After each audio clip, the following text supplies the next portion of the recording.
Very good afternoon to you. Hurricane Alex special this afternoon. The time is now 3:20 local time here in Lennoxtown in Scotland. A very non-tropical location indeed, but nevertheless I've been studying hurricanes in a formal sense now since Isabel in 2003. Basically, Isabel in 2003 was the first hurricane that I truly did study and look into the overall impacts of its wrath on the DC and North Carolina coast. So we've had the landfall of the first and indeed one of the second strongest June hurricane in the Atlantic on record. Indeed, Audrey apparently was, I think it was at 946 millibars of pressure. And indeed, Hurricane Alex slammed ashore in the northeast coast of Mexico yesterday at 9:47. So it was only a 1 millibar in pressure higher than what the strongest June hurricane on record was. So very, very interesting indeed. And indeed, it was also the first June hurricane, or the strongest. It was actually the first. Sorry about this. It was actually the first June Atlantic hurricane since 1995 as well, so thought I would get that in. It made landfall around Soto La Marino in northeast Mexico. Luckily, it's an unpopulated area of northeast Mexico, and therefore, though there was plenty of damage by its 105 mile per hour winds, sustained winds, and of course gusts that were, I think it was over the 128 mile per hour range. So a formidable hurricane, and indeed it was certainly a storm that you're glad it doesn't run right through a major population centre. So the biggest problem now, folks, for the next 36 to even 48 hours is very heavy torrential rainfall across the Sierra Madre Oriental Mountains of northern Mexico. Indeed, it's a tropical system driven by heat and moisture, and of course the system, as it breaks up, the circulation starts to die out, and indeed the disruption in the low and mid low pressure center basically breaks down, and it basically rains itself out. And it wouldn't surprise me, folks, if we had 30 to even 40 inches of rainfall locally in some of those mountainous communities in northern Mexico and some of the remote parts of the world, of course, and certainly some of the settlements there, maybe of a poorer nature.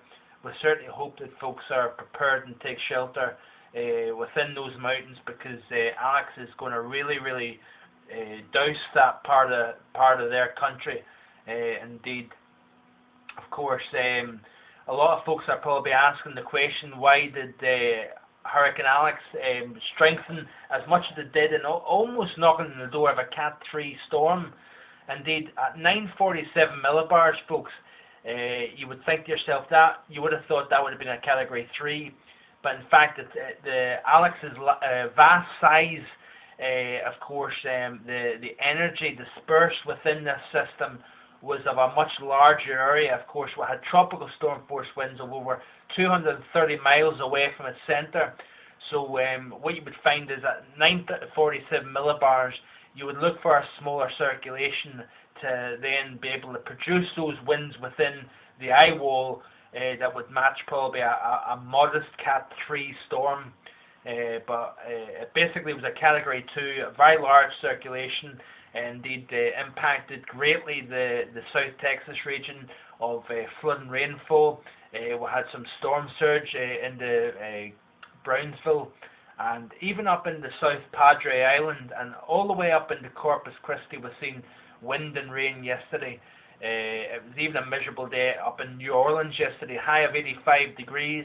Indeed, those numbers have been markedly trimmed back from the 90s that they have seen persistently, and that the reason for that was indeed windy conditions blowing up from the north. And we also had some sails, those outer bands from Alex, stretching into the central Gulf Coast region, and indeed we've seen some even some flooding, locally flooding in southern Louisiana as well.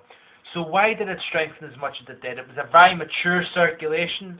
It had a very well-defined and strong surface low pressure, and indeed a mid-low pressure embedded within a very strong area of high pressure on the top, basically in the roof of the system.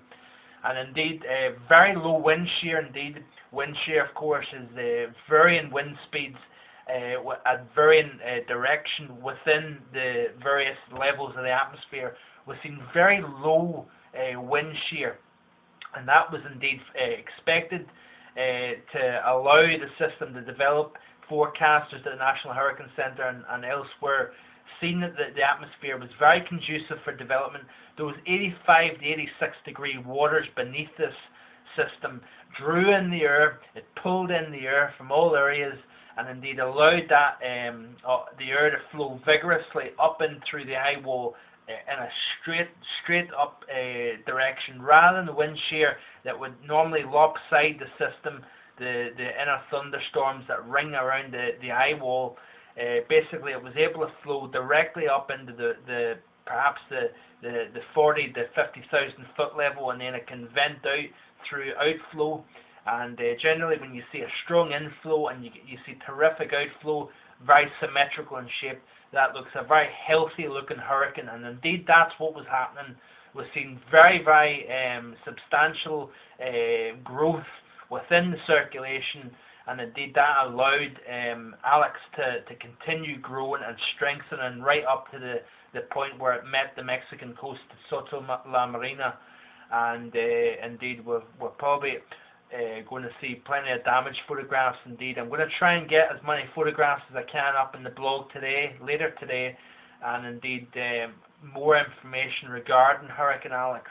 Indeed, it's going to peter itself out now over North Mexico, and indeed basically the first storm of the season, which indeed became a Cat 2 hurricane, will be history within probably the next 48 hours. And indeed, unfortunately, with the profile of the water across the Atlantic, it looks as if it's going to be a very busy year, and perhaps Hurricane Alex was a harbinger of plenty more to come. Indeed, the United States is under very dangerous times across the coastline for this year, and I suggest if you've not got a hurricane plan in place for your family, please do so now. Even if you live in Maine and you live along the coast, it is imperative, folks, that you have a plan in place, because it looks as if this is going to be a bad year indeed.